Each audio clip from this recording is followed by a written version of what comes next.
What does Ratatouille have to do with Onward? Well, stay tuned to find out. Boom!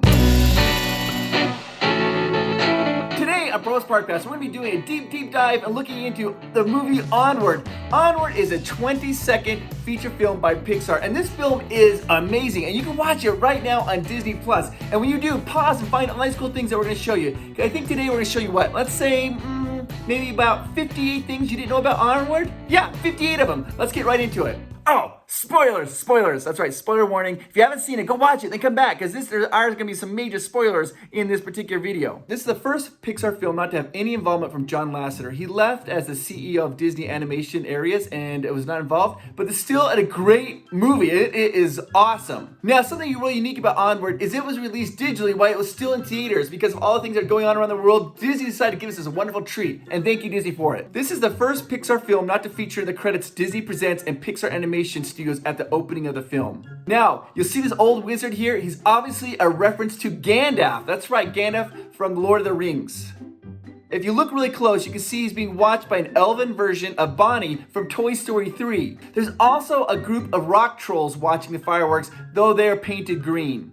Now, remember this red and blue goblet. We're gonna see it again later on in the film. In the arcade, the centaur is playing Prance Revolution. It's a play on the music video game Dance Revolution. But if you even look in the background, even further back, you can see a game called Gauntlet. And this game here, it's like the claw game, but instead of having claw, what does it have? It has Thanos' gauntlet to reach down and grab those toys. And keep an eye out, because we'll see that Gauntlet game later on in the movie. The main character, Ian, a lot of people feel that he really resembles Linguini from Ratatouille. You'll notice Ian's mom, Laurel, is using Aurora dishwashing detergent. That's right, you know, Aurora from Sleeping Beauty. You can see Barley's tabletop game is heavily inspired from Dungeons and Dragons. In fact, we're going to be coming across many things from Dungeons and Dragons during this movie. And in the credits, Wizards of the Coast, who owns Dungeons and Dragons, they get a shout out from Pixar. There are some super cool patches on Barley's Levi jacket, but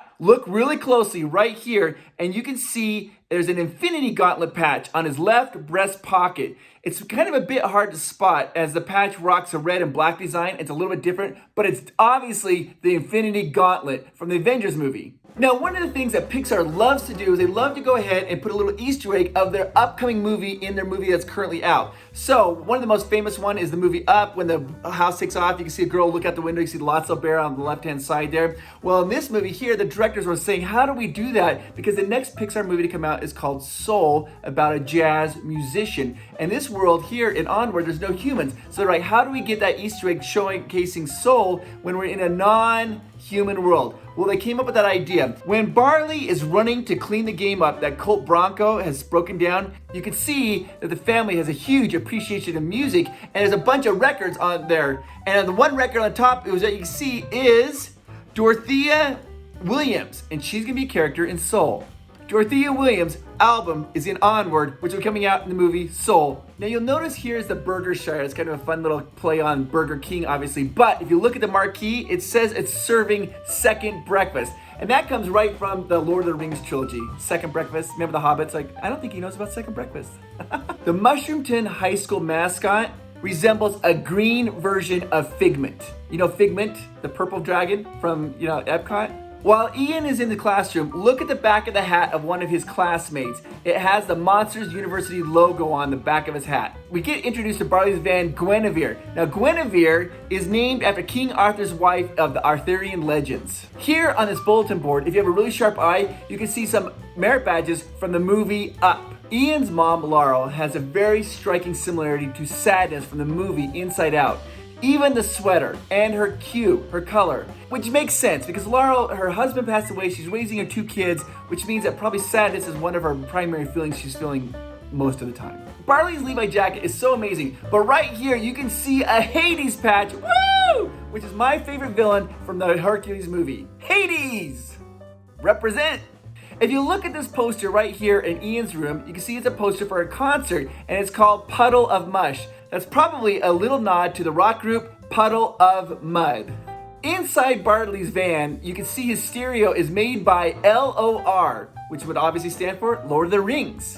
This troll booth has so many things going on, and it's only a couple seconds long, but you gotta have your eyes peeled because there's so many things happening at the troll booth scene. Ready? Let's do it. The first thing you're gonna notice is the toll booth attendant works for under the bridge troll transportation. This is a joke, you know how in fairy tales the trolls are always underneath the bridge requiring a payment or some type of riddle or something.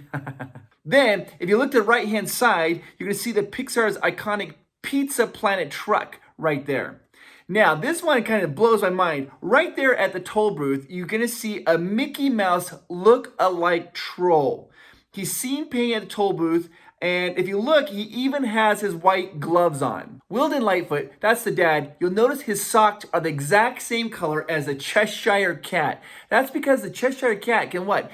Parts of his body can appear and disappear, and Wilden, part of his body is missing for most of the movie. When Barley and Ian arrive at the tavern and they open the door, the first thing you hear is a birthday song. It is the exact same birthday song from Emperor's New Groove when they sing when they're, the exact same. And if you look up on the wall there, you're gonna see a shield, and what's in the center of that shield? The Pixar ball logo. Right here, you're gonna see a soda can called Mount Doom. Now, Mount Doom is the name of the mountain in Lord of the Rings, obviously, but it's also kind of a play on Mountain Dew.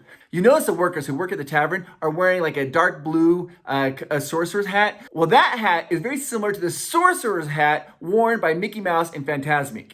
Now, remember that claw game? You can see a boy playing the gauntlet game right there in the tavern. He's disappointed because he drops the doll. This could be one of my very favorite things hidden in Onward. I love this one. It's so good. Now, right as Corey, the manticore, comes out, if you look to the kitchen on the right-hand side, look at the chef. Who is the chef? None other than Remy. Remy the rat. There's a rat in there. It's Remy, and he's cooking the food there at the tavern. What? I love Ratatouille, so I'm so excited. I also love the fact that on the kids' menu, they have Kraken legs. That's right, Kraken legs. I didn't even know that Krakens had legs. Did they release the Kraken? Do Krakens have legs? As they're driving, they look at Barley's map. On the map, on the left-hand side, you see Brave Wilderness and Loch Lake. And this could be like a nod to Brave. And because it takes place in Scotland with the Loch Ness Monster. When they pull up to the gas station, you're gonna see outside in the gas station, one of the brand names that they're advertising is Longbottom. And that's, of course, one of the best characters in the Harry Potter, Neville Longbottom. When Ian walks into the gas station, you have to look really quickly. He walks right past a rack of magic beans. Now, I love this gas station scene. There are so many things going on. One of my favorites is there's a soft drink there called Cloak and Cola. Obviously, it's a reference to Coca-Cola. You'll also see there's more Mount Doom drinks in the fridge back over there. This is great. You'll notice on the counter there is some pixie sticks. And if you look very carefully, pixie sticks are what? It's basically just 100% sugar. But on these pixie sticks, it says it's made 100% of pixie dust. Right down here, you're gonna see a sign that says Satyr Aid. Obviously, it's a reference, a play on Gatorade. Satyrs, gators, Now, I love the movie Inside Out a lot, and one of the in-jokes they have in Inside Out is triple dent gum. Well, here in the gas station, you can see that Pixie is actually holding, is it Pixie or Sprite? I'm not exactly sure, but it's holding a pack of triple dent gum, and then you can see the case where the triple dent gum goes. When the father leans over to look at the Pixie, he does his head roll over. It's almost identical to what Linguini does in Ratatouille. The scene where Barley is dancing with his dad's legs are dancing. They're trying to get Ian to dance, and Ian's like, no, I can't. I'm not a very good dancer. That's actually kind of funny because Tom Holland is the voice for Ian, and Tom Holland is a fantastic dancer. He's a ballet dancer, he's a hip hop dancer, and the way he kind of came to his moment of fame, he was the title character of West End's Billy Elliot, the musical. When the mom and the manticore are about to go to the pawn shop to buy the sword crusher, you'll see that they're parked in a strip mall. And off this background, you'll see there's a pastry shop there called Sword in the Scone. Obviously, it's a play on the words sword and the stone. Another Disney animated film. When the mom and Corey go into the pawn shop, if you look on the desk, you're going to see that goblin, the red and blue goblet that was from the very beginning of the movie. Now it's being used as a pencil holder. You'll also notice inside Barley's van, there's another sign that says, "You shall not pass," which is a famous saying that Gandalf said to the Balrog in Lord of the Rings. When Ian is crossing the invisible bridge, it's very similar to Indiana Jones and the Last Crusade when Indiana Jones has to cross that bridge using just his faith. When Officer Bronco is chasing Ian and Barley on their way to Ravens Point, you can clearly see that he's driving a Bronco. I love that. Barley plays a special mixtape when he sacrifices Guinevere called The Rise to Valhalla. Valhalla. Boy, I know I'm not probably saying that right. Ugh. This is according to Norse mythology. When a warrior dies in battle, they go to Valhalla. This scene is amazing. The Guinevere gets a flat tire, and if you listen, it makes it look like the van is galloping, and you can hear galloping sounds as if it was a true Pegasus. Then the tickets fly out the windows forming wings, so it really does, the van looks like a true Pegasus. The rock that Guinevere crashes into is almost an exact replica of the Grizzly Rock in Disney California Adventure. I mean, they're both exactly the same. While the boys are floating down the river, Barley says his last memory of his father is with him dying in the hospital bed, hooked up to all kinds of machines that were keeping him alive. He said he couldn't say goodbye to him while he was like that.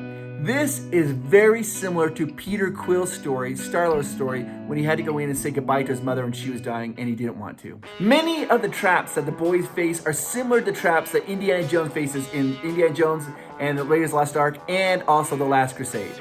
One of the most iconic monsters in Dungeons & Dragons is the gelatinous cube. It's imagined by creator Gary Gygax himself in the very first edition of Dungeons & Dragons in 1974. The gelatinous cube is a staple foe that players encounter early on in their adventuring. It has an entry-level rating of 2. That's usually very easy. The cube moves slowly but can be very dangerous once it gets close, as it absorbs its victims and slowly digests them while they float helplessly inside. At the very end of the dungeon, Ian and Barley pull their father through the closing door, and that is very reminiscent to Indiana Jones again. Once in Raiders of the Lost Ark, and again when he grabs his hat in Indiana Jones and the Temple of Doom.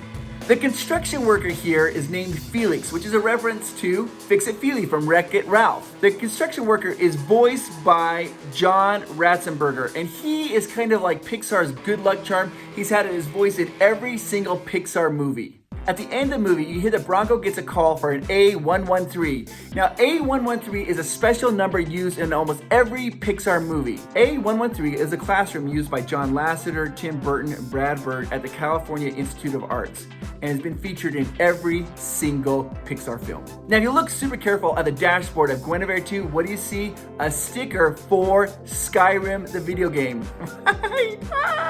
Near the very end of the movie, when Ian and Barley fly away in their van, it's very similar to Back to the Future, how that movie ended, with the car taking up and flying away. I feel like we barely scratched the surface of how many things are going on in this movie Onward. If we didn't include your favorite moment from the movie, put it down in the comments down below. I hope you guys enjoyed this. Now, for as little as $3 a month, you can get an extra video every week with me and Amanda where we answer any questions you want to ask us. Seriously, ask us any questions, we'll answer them the best we can. We have a fantastic Patreon community. Just go to patreon.com/Provost Park Pass. And Fireball, Wingardium Leviosa, Magic, The Gathering,